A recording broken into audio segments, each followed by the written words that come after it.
कि मैंने सफ़र कर लिया था तो दैट्स वाई मैंने ये कर लिया। घर में कोई और कह देगा कि तुमने वेट उठाया था दैट्स वाई तुम्हारा अबॉर्शन हो गया था, तुम वॉक करने जाती थी इसलिए हो गया था, तुमने जॉब कंटिन्यू की हुई थी दैट्स वाई तुम्हारा अबॉर्शन हो गया। सो ये सब रीजंस इनकी वजह से या डेली जो वर्किंग है उसकी वजह से कभी भी अबॉर्शंस नहीं होते हैं।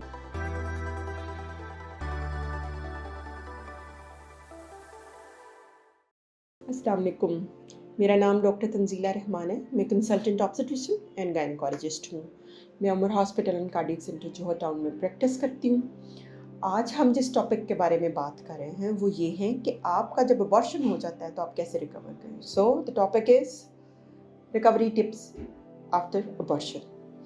तो अबॉर्शन चाहे खुद हो गया हो या फिर इंड्यूस्ड किया हो, यानी खुद से करवाया गया हो, मेडिकली हो जाए या फिर आपकी डीएनसी हुई है, हर किस्म के अबॉर्शन में जो खातून होती है उसको रिकवरी के लिए कुछ टाइम रिक्वायर होता है, उसकी प्रिकॉशंस होती हैं, ठीक है। इसमें मैटरनल जो माँ होती है या मैटरनल इफेक्ट्स हैं उसको रिकवर होने में टाइम लगता है। अबॉर्शन एक ऐसी चीज़ नहीं है कि आप 2-4 दिन के बाद रिकवर कर जाएं, ठीक है। तो हम आज स्टेप बाय स्टेप बात करते हैं कि क्या आपके इश्यूज हैं और कैसे वो टैकल डाउन होंगे। सबसे पहली बात है कि रेस्ट कितना करना है। देखिए, अगर तो अबॉर्शन खुद हो रहा है, काफ़ी दिनों से आपको ब्लीडिंग चल रही है और थोड़ी थोड़ी या ज़्यादा ब्लीडिंग है, कोई एपिसोड ज़्यादा के आ जाते हैं, कुछ थोड़े आ जाते हैं, ऐसी ख़वातीन ज़्यादा वीक हो जाती हैं, ठीक है।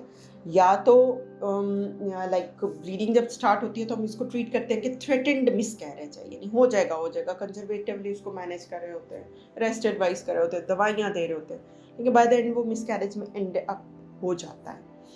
इसमें खातून के अंदर ब्लड लॉस काफ़ी ज़्यादा होता है, वीकनेसेस भी ज़्यादा फील होती हैं और बॉडी की रिक्वायरमेंट फॉर रेस्ट बढ़ जाती है। ऐसी ख़वातीन को बेड रेस्ट जो है वो कम से कम 8 से 10 दिन ज़रूर करना चाहिए। फिर एक है कि मिसकैरेज हो गया और डॉक्टर ने कहा कि मैं डीएनसी करूँगी, आपकी बेहोशी के अंदर, एनेस्थीसिया के अंदर डीएनसी हुई, 10 मिनट का हार्डली प्रोसीजर होता है ये, और बहुत ज़्यादा इसमें ब्लड लॉस भी नहीं होता, ठीक है। इसमें जब खातून एक दिन के अंदर एनेस्थीसिया के इफेक्ट से बिल्कुल आउट हो जाती हैं और नेक्स्ट डे वो अच्छा खाती पीती हैं, अपनी डाइट का, अपनी सेहत का ख्याल रखती हैं, तो वो 2-3 दिनों में ही अच्छा फील करना शुरू हो जाती हैं। तो यूजुअली उनको भी हम जो बेड रेस्ट है वो कहते हैं कि 3 से 4 दिन ज़रूर करें, उसके बाद अपनी रूटीन एक्टिविटी ज़रूर शुरू करें। लेकिन जो टोटल किसी को रेस्ट की ज़रूरत है वो 2 वीक्स होती है, ठीक है। बेड रेस्ट की मैं बात कर रही हूँ, अगर तो आपको बहुत ब्लीडिंग होकर हुआ है तो आपको कम से कम 8 से 10 दिन बेड रेस्ट करना चाहिए। अगर आपकी डीएनसी हुई है तो आप 3 से 4 दिन बेड रेस्ट ज़रूर करें। और अगर इंड्यूस्ड भी है, यानी आपने खुद से दवाइयाँ खा ली और मिसकैरेज किया है, तो फिर भी आपको बेड रेस्ट की ज़रूरत है, ठीक है। अब आते हैं कि इस रेस्ट के अंदर जो है वो टोटल कितना टाइम पीरियड होना चाहिए। अगर आप वर्किंग है तो आपको कम से कम 2 वीक्स का रेस्ट मिलना चाहिए या लीव मिलनी चाहिए to come back to your routine life. अब ब्लीडिंग कितनी हो सकती है इसके अंदर कि आप का अबॉर्शन हुआ है तो कितनी ब्लीडिंग हो सकती है, इट डिपेंड्स कि आपका किस किस्म का अबॉर्शन था। जैसे मेडिकली जो अबॉर्शंस किए जाते हैं दवाइयों के साथ, चाहे डॉक्टर आपको दे या आपने खुद खा लिए गोलियां, और सर्जिकली जो अबॉर्शंस होते हैं वो चाहे मिसकैरेज हो गया या फिर आप अलाइव था, आपने खुद कहा कि नहीं डीएनसी होनी है, इन दोनों की रिक्वायरमेंट में और इनकी ब्लीडिंग के स्पैन में फ़र्क होता है। लाइक जो मेडिकली होता है उसकी ब्लीडिंग जो है वो ज़्यादा होती है, और इसमें ब्लीडिंग रुकने का भी जो स्पैन है वो 2 वीक्स तक हम रखते हैं, 2 से 3 वीक्स लग जाते हैं। इसमें जो 2 वीक्स हैं उसमें ज़रा ज़्यादा ब्लीडिंग होती रहती है, फिर उसके बाद स्पॉटिंग शुरू हो जाती है, ठीक है। तो आप अपने जहन में रखें कि मेरी जो अबॉर्शन के बाद ब्लीडिंग कम्प्लीटली रिकवर होगी उसको 3 वीक्स लग जाएंगे।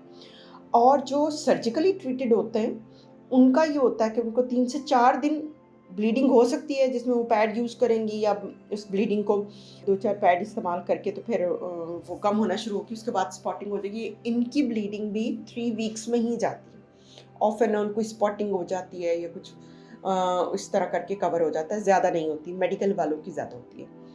इस सारे का ये है कि एकदम से ब्लीडिंग नहीं बंद हो सकती, क्योंकि हार्मोन्स हैं आपकी बॉडी के अंदर प्रेगनेंसी के, उनको नीचे आते आते थोड़ा टाइम लग जाता है। अब आपको थर्ड जो मैं रिकवरी टिप दूंगी वो ये है कि मेडिकेशन है। अच्छा देखो, जब कोई मिसकैरेज होता है या अबॉर्शन होता है तो उसमें बच्चेदानी का मुंह खुल जाता है। जब बच्चेदानी का मुंह खुल जाता है, जिनका तो कंप्लीट अबॉर्शन हो जाता है या जिनका सर्जिकली होता है, उनका तो बच्चेदानी का मुंह विदिन 24 आवर्स बंद होना शुरू हो जाता है, लेकिन एक दफ़ा खुलता ज़रूर है।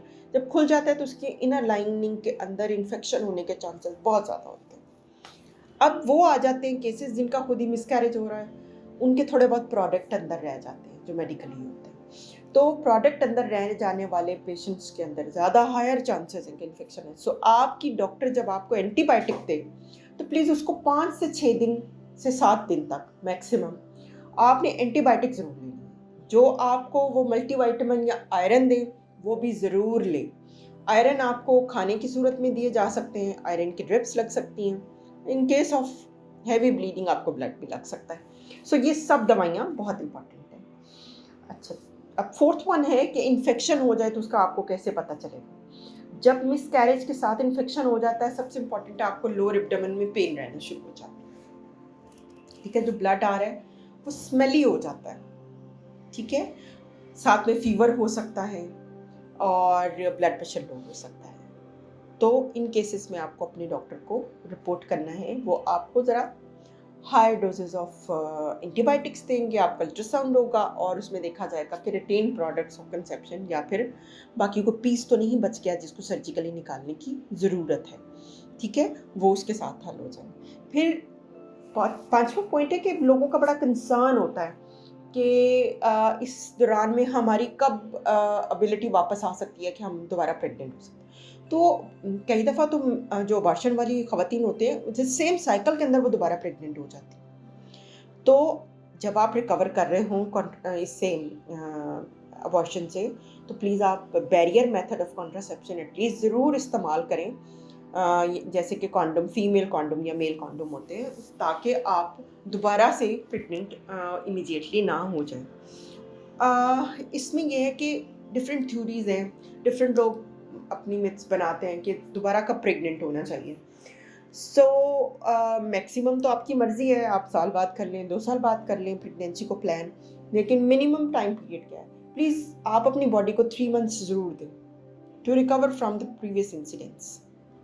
चाहे वो छोटी सी 3 माह से कम की प्रेगनेंसी थी, 3 माह से ऊपर की थी, जो भी था, या फिर अभी कुछ ही दिन गुजरे थे, लेकिन आपकी या फीमेल की बॉडी का एक इम्पॉर्टेंट इवेंट हुआ था जिससे उसको रिकवर करने का टाइम चाहिए। सो अपने आप को 3 मंथ्स ज़रूर दें और फिर प्रेगनेंसी प्लान करें, और इस दौरान कॉन्ट्रासेप्शन ज़रूर आप प्रैक्टिस करें। अब कुछ ख़वातीन होती हैं जिनका अबॉर्शन होता है, उनका नेगेटिव ब्लड ग्रुप होता है, तो उनको एक इंजेक्शन है एंटी-डी, वो लाजमी लगना होता है। तो अबॉर्शन के बाद प्लीज़ जिनका नेगेटिव ब्लड ग्रुप है, इसको जहन में रखें कि उन्हें एंटी-डी का इंजेक्शन लाजमी लगना होता है। जब आप अबॉर्शन हो जाता है, जिस लास्ट पॉइंट में डिस्कस करूँगी, तो ब्लेम गेम बहुत शुरू हो जाती है कि मैंने सफ़र कर लिया था तो दैट्स वाई मैंने ये कर लिया। घर में कोई और कह देगा कि तुमने वेट उठाया था दैट्स वाई तुम्हारा अबॉर्शन हो गया था, तुम वॉक करने जाती थी इसलिए हो गया था, तुमने जॉब कंटिन्यू की हुई थी दैट्स वाई तुम्हारा अबॉर्शन हो गया। सो ये सब रीजंस इनकी वजह से, या डेली जो वर्किंग है उसकी वजह से कभी भी अबॉर्शंस नहीं होते हैं। आपकी फिजिकल एक्टिविटी अनलेस आप वेट लिफ्टिंग ये ऐसे नहीं होता कि आपने 2-4 कपड़े धो के उठाए तो उससे मिसकैरेज हो गया। वेट लिफ्टिंग होता है कि आप जो वेट लिफ्टिंग वाली गेम्स करते हैं या इस तरह की होती है, उस पर भी सडन इफेक्ट नहीं आता।